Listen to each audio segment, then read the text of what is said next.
پی آئی اے کے طیارے پھر سے یورپ کی فضاؤں میں اڑنے کو تیار۔ یورپ نے پی آئی اے کی پروازوں پر پابندی ختم کر دی۔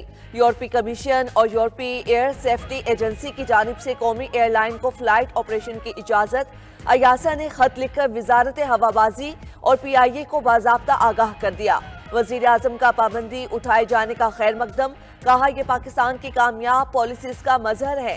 پابندی اٹھنے سے پی آئی اے کی ساکھ مستحکم ہوگی اور مالی طور پر بھی فائدہ ہوگا۔ پاکستانی اب اپنی ایئر لائن میں یورپ کا ہوائی سفر کر سکیں گے۔ وزیر دفاع خواجہ آصف بولے، پی ٹی آئی دور میں ایک وزیر کے غیر ذمہ دارانہ بیان کی وجہ سے پابندی لگی۔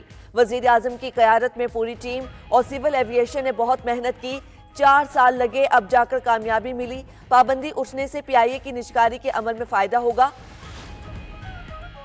وزیر اعظم نے پی ٹی آئی کو فتنہ اور تخریب کا ٹولہ قرار دے دیا۔ امن عامہ سے متعلق اعلیٰ سطح اجلاس میں کہا، پی ٹی آئی سیاسی جماعت نہیں، تخریب کاری کا ٹولہ ہے۔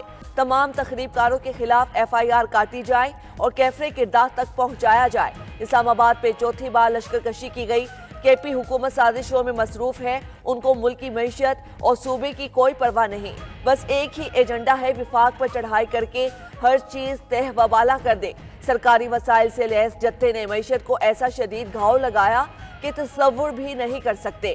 ایسے بلوے سے معیشت کو یومیہ 190 ارب روپے کا نقصان اور دنیا بھر میں پاکستان کی رسوائی ہوتی ہے۔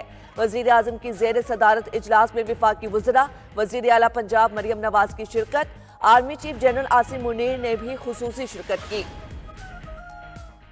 حکومت کا بلوائیوں کے خلاف سخت ایکشن لینے کا فیصلہ، وزیر اعظم نے وزیر داخلہ محسن نقوی کی سربراہی میں ٹاسک فورس قائم کر دی۔ ٹاسک فورس جلاؤ گھراؤ کرنے والے فسادیوں کی نشاندہی کرے گی۔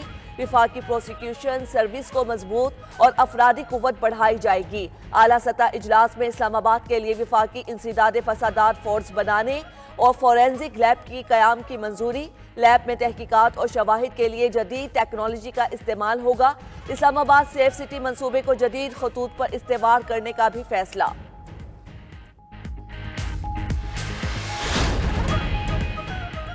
مولانا فضل الرحمان کی خیبر پختونخوا میں گورنر راج لگانے کی مخالفت، پی ٹی آئی کو اپنے طرز عمل پر غور کرنے کا مشورہ بھی دے دیا۔ رحیم یا خان میں گفتگو کرتے ہوئے سربراہ جے یو آئی نے کہا، گورنر راج جمہوریت کے منافی ہے لیکن ناگزیر حالات میں لگایا جا سکتا ہے۔ ملک میں انارکی کسی بھی مسئلے کا حل نہیں۔ شفاف الیکشن ہونے تک صورتحال ٹھیک نہیں ہو سکتے۔ حکومت دوبارہ الیکشن کروائے تاکہ عوام کے حقیقی نمائندے اسمبلیوں میں آئیں اور ملک کی سمت درست ہو سکے۔ گورنر کے پی فیصل کریم کنڈی نے صوبے کی صورتحال پر 5 دسمبر کو اے پی سی بلا لی۔ دیگر سیاسی جماعتوں کی شرکت۔ اے این پی کے صدر ایمل ولی نے دعوت قبول کر لی۔ فیصل کریم کنڈی بولے، پی ٹی آئی نے کے پی کو دہشت گردوں کے حوالے کر دیا۔ صوبے میں آگ لگی ہے اور صوبائی حکومت اسلام آباد پر چڑھائی کرنے میں مصروف ہے۔ کے پی میں 2 حکومتیں چل رہی ہیں، ایک حکومت ڈی فیکٹو وزیر اعلیٰ چلا رہے ہیں۔ گورنر کی وفاقی حکومت سے صوبے کی صورتحال میں دلچسپی لینے کی درخواست۔ صدر عوامی نیشنل پارٹی ایمل ولی نے تحریک انصاف پر پابندی کی حمایت کر دی۔ بولے 9 مئی اور 24 نومبر کے واقعات پابندی کا بہترین جواز ہیں۔ گورنر راج مسئلے کا حل نہیں، اس سے صرف انا اور ضد پوری ہوگی۔ گورنر راج لگانے کی دھمکیاں نہ دو، جسے گورنر راج لگانے کا شوق ہے پورا کر لے۔ وزیر اعلیٰ خیبر پختونخوا کا صوبائی اسمبلی سے خطاب۔ بولے، ہم کرسیوں والے نہیں، گورنر راج لگانا ہے تو لگاؤ۔ اپنے لیڈر کی رہائی کے لیے پرامن احتجاج کیا۔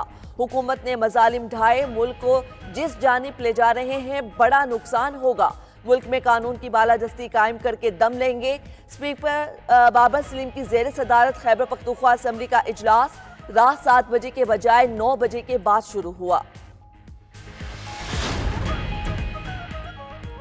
صوبے کے وزیر اعلیٰ اور مجھ پر حملہ ہوا، chief justice fact finding committee بنائیں، اپوزیشن لیڈر عمر ایوب کی اپیل۔ بولے، خیبر پختونخوا میں گورنر راج قابل قبول نہیں۔ شہباز شریف سن لیں، یہ پختونوں کی سرزمین ہے، نگلنے کی کوشش کی تو نسلیں یاد رکھیں گی۔ بیرسٹر گوہر کا کہنا تھا کہ ہم جمہوری سوچ رکھتے ہیں، اس لیے کسی کو تخریب کار اور قاتل لیگ نہیں کہا۔ مطالبات کے لیے تحریک جاری رہے گی۔ اگلا لاہے عمل بانی پی ٹی آئی سے مشاورت کے بعد دیں گے۔